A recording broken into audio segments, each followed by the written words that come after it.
Welcome to the Nevis newscast for Friday, October 28th, 2022. I am Bronte Swanston Hendrickson.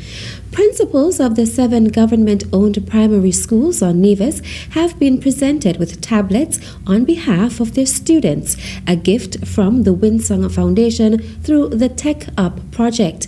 The 250 Lenovo Tab M10 Plus devices were presented to the principals by Junior Minister of Education, the Honorable Troy Liburd, on Tuesday, October 25th at the Premier's Ministry Conference Room.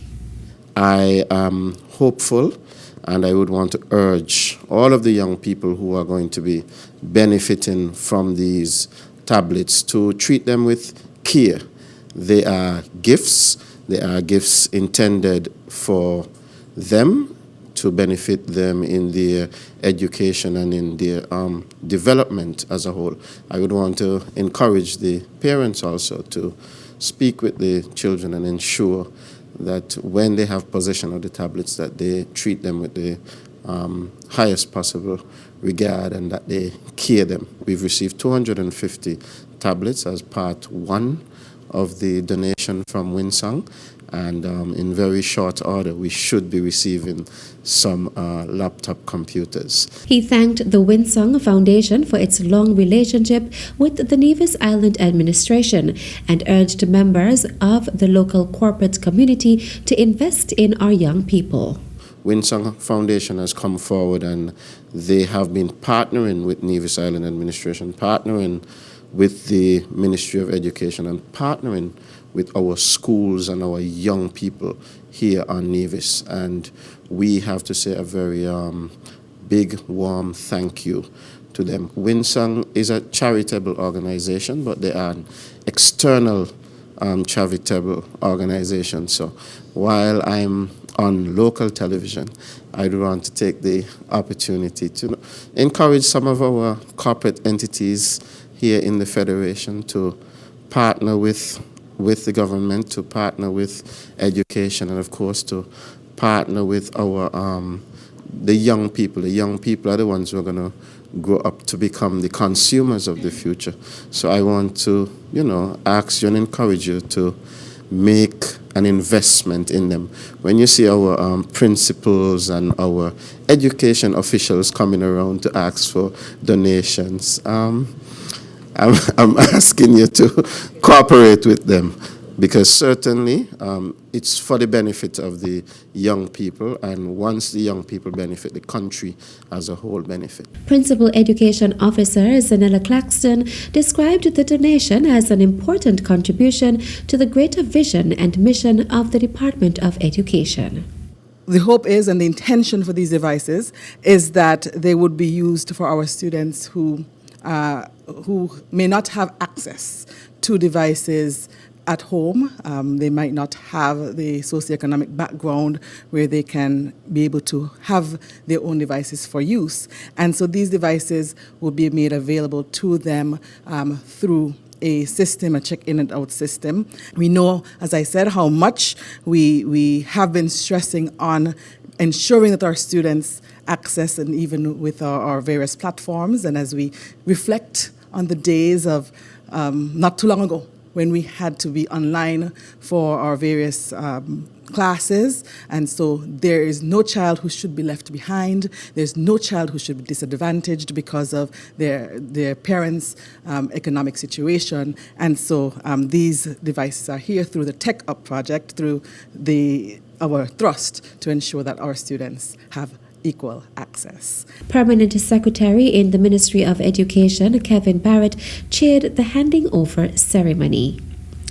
The following is a notice from the Department of Education in the Nevis Island Administration, NIA, regarding a meeting for mathematics teachers on Nevis. The Department of Education on Nevis cordially invites all community mathematics teachers to an important meeting at 4:30 p.m. on Tuesday, November 1st, 2022 at the Department of Education, Marion Heights. Matters pertaining to science, technology, engineering and mathematics, STEM education, curriculum enhancement, and the development of a math community on Nevis will be discussed. Please make a special effort to be punctual. For further information, contact the STEM unit at the Department of Education. The Honorable Latoya Jones was sworn in as Senator for the Opposition in the National Assembly of St. Christopher and Nevis during a ceremony administered by His Lordship Justice Patrick Thompson Jr.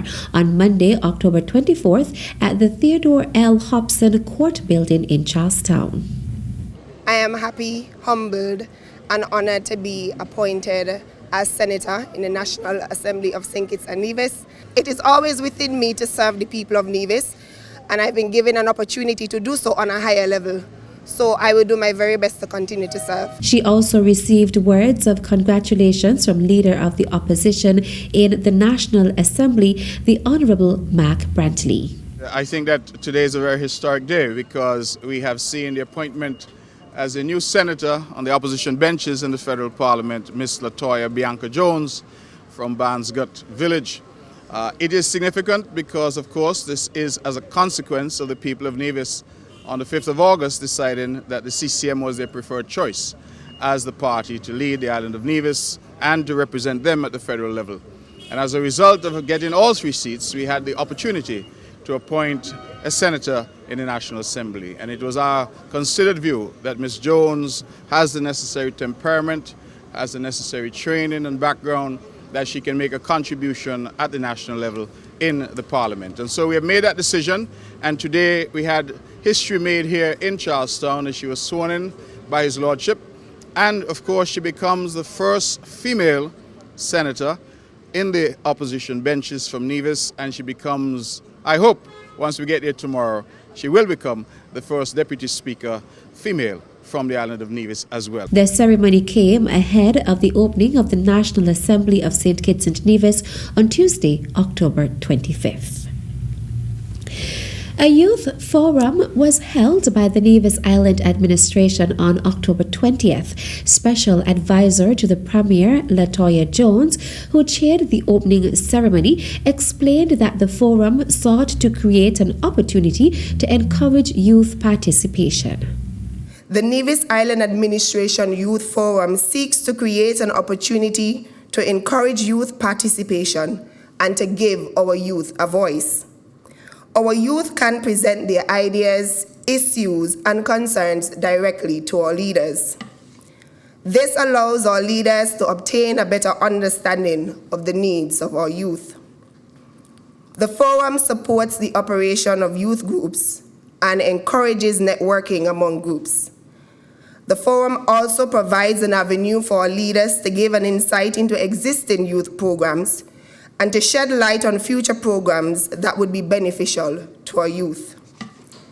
Today's youth forum sees the participation of 37 youth leaders among 28 youth groups. We have church groups, sports clubs, music groups, political groups, health and wellness groups, community groups, humanitarian groups, etc. I wish to inform you that next year it is our goal to host a youth summit, and this summit will be open to all youth 16 to 29 years. More information on this initiative would be provided as plans are finalized. The Youth Forum also provided an avenue for the NIA's Cabinet of Ministers to give insight into existing and future programs which would benefit the island's young people. Premier of Nevis, the Honorable Mac Brantley, described the Youth Forum as an important engagement. The thing I want to touch on is what I consider to be a crisis of apathy. And what I mean by that is that I find too many of our young people, in fact, too many of our people are simply not interested in what is going on.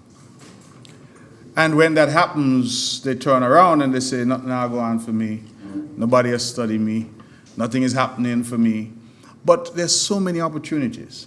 And as a government, we can only provide the opportunity. It clearly behooves those of you who are seeking opportunity to seek out those opportunities. And I believe that Nevis today has a lot to offer. But the idea that the response is to be apathetic, to disengage, to not be interested. It's to surrender your island and your country, perhaps to others, and perhaps others who are not as able in terms of ideas, capacity. And so I encourage you to start to get involved. Start to get involved in community efforts. I see some members here from the church. I see members from other organizations. And I'm happy that this is a forum for youth leaders, because the idea is, I think, that once you are done here, you take back whatever we have discussed to your groups. But get involved. The forum was held in collaboration with the Department of Youth. A release issued by the Nevis Electricity Company Limited, NEVLIC, says on Sunday, October 23, 2022, the Honorable Congress Maynard, Federal Minister responsible for Public Utilities and Energy, and Senator the Honorable Joel Clark, Minister responsible for Sustainable Development and Climate Action, hosted various stakeholders as conversations continue on renewable energy projects in the Federation. Kitchen Hill was the venue of the meeting, and present were members of the Caribbean Center for Renewable Energy and Energy Efficiency, Caribbean Development Bank, St. Kitts Electricity Company Skullik, Nevis Electricity Company Limited NEVLIC, permanent secretaries within the Ministry of Energy and Utilities and the Ministry of Environment and Climate Action. The interconnection of energy grids in St. Kitts and Nevis and the establishment of an energy task force were among the specific matters discussed. Meantime, a post-cabinet briefing issued by the St. Kitts and Nevis Information Service says, under the chairmanship of Prime Minister the Honorable Dr. Terence Drew, the Federal Cabinet of Ministers on Monday, October 24th, held discussions with representatives of the Nevis Electricity Company Limited NEVLIC and the St. Kitts Electricity Company Skullik regarding the geothermal project on Nevis. This is in the government's ongoing thrust to ensure reliable and sustainable energy supplies in the nation. According to the release, priority will be placed on interconnection of the St. Kitts and Nevis power grids, which will allow for greater flexibility as the demand profile changes and generation capacity expands. The joint grouping hopes to secure a drilling contractor by the end of the year, with the hope of commencing drilling in the first half of 2023.